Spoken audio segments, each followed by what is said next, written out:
যখন আমি এখানে আছি প্রায় ৩-৪ ঘন্টা আগে আসার পরে আমরা দেখি যে সচিবালয়ে তেমন আগুন এখন যেমন দাও দাও করে জ্বলছে, তখন আগুন এবং দাও দাও করে জ্বলতেছিল না। ছাদের উপরে কিছু জায়গায় শুধু ধোঁয়া উঠতেছিল। তখন আমরা ফায়ার সার্ভিসের যে ইউনিটগুলো ছিল, আমরা তাদের, বিশেষ করে আমি তাদের অনুরোধ করছি যে ভাই, আপনারা যে সকল জায়গায় ধোঁয়া উঠতেছে আপনারা যান, যে সে সকল জায়গায় পানি দেন, দিয়ে আগুনটা নিয়ন্ত্রণ নিয়ে আসার একটু চেষ্টা করেন। কিন্তু আমরা দেখছি যে ফায়ার সার্ভিস ইউনিটের একদম গাফলিতা তাদের, যে তারা ওখানে পানি দেওয়ার কোনো তৎপরতা নাই। যে একটা জায়গায় আগুন লাগলে যে প্রশাসনের যারা দায়িত্ব থাকে বা ফায়ার সার্ভিসে যারা থাকে, যে আগুন দেওয়ার, আগুন নিভানোর যে একটা তৎপরতা, যে একটা কার্যক্রম, এটা আমরা ফায়ার সার্ভিসের ভিতরে আমরা দেখতে পাই নাই। এবং ফায়ার সার্ভিস যখন 13টা ইউনিট আবার পরবর্তী আমরা বলার পরে 13টা ইউনিট নিয়ে আসছে, কিন্তু সেই 13টা ইউনিট অনেকের ইউনিটে পানি নাই। আপনার দেখেন যেখানে আগুন লাগে, আগুন জ্বলতেছে, সেখানে পানি দেয় না, যেখানে আগুন জ্বলে না সেখানে পানি দেয়। আরও একটা কথা বলি, এই সচিবালয় কিন্তু বাংলাদেশের একটা হৃৎপিণ্ড। আজকে এই হৃৎপিণ্ডে যে আগুনটা লেগেছে, এই আগুনটা কিন্তু স্বাভাবিক কোনো আগুন না আমরা মনে করছি।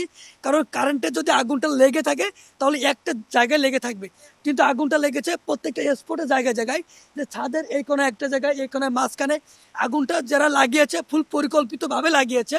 এবং সচিবালয়ে যত ডকুমেন্টস রয়েছে, কাগজপত্র রয়েছে, নথিপত্র রয়েছে, সবগুলো আগুন দিয়ে পুড়িয়ে দেওয়ার জন্য এই পরিকল্পনা। আমরা মনে করছি আওয়ামী লীগের দোষের আমলে যে সকল সচিব নিয়োগ হয়েছে এবং যে সকল সচিব আওয়ামী লীগের দোষের এখনো এই সচিবালয়ে রয়েছে, এবং আজকে যারা রাতে যে সকল প্রশাসনের কর্মকর্তা ডিউটিরত অবস্থায় ছিল, আমরা যতটা ধারণা করছি 15.5 বছরে আওয়ামী লীগ এবং ছাত্রলীগের কর্মীরাই বেশি পুলিশ, বিজিবি, সেনাবাহিনীতে অবস্থান করছে। এবং তাদের কেউ এই আওয়ামী লীগের দোষেরা ষড়যন্ত্র করে লাগিয়েছে কিনা আমরা এটা তদন্ত করে আমরা জানতে চাই। আমরা এটাও ধারণা করছি যারা এই আজকে রাতে এখানে প্রশাসনের দায়িত্ব ছিল, এরা সব আওয়ামী লীগের দোষর, এরা ছাত্রলীগের দোষর, এরা খতিয়ে দেখা উচিত। কারণ আওয়ামী লীগের আমলের পুলিশ প্রশাসনে আজকে সচিবালয় পাহারাদার ছিল, তারা থাকা অবস্থায় আগুন লেগেছে। তারা থাকা অবস্থায় যখন আগুন লেগেছে, তাহলে আমরা মনে করছি এটা আওয়ামী লীগ সরকারে লাগিয়েছে। এখানে আমরা শুধু আওয়ামী লীগ সরকারকে দায় দিব না, এখানে অন্তর্বর্তীকালীন সরকারকে ওটা দায় নিতে হবে। কারণ 5 আগস্টের পর থেকেই আওয়ামী লীগ সরকার বিভিন্নভাবে এই অন্তর্বর্তীকালীন সরকারকে একটা চাপে রাখার জন্য বিভিন্ন ষড়যন্ত্র লিপ্ত ছিল তারা।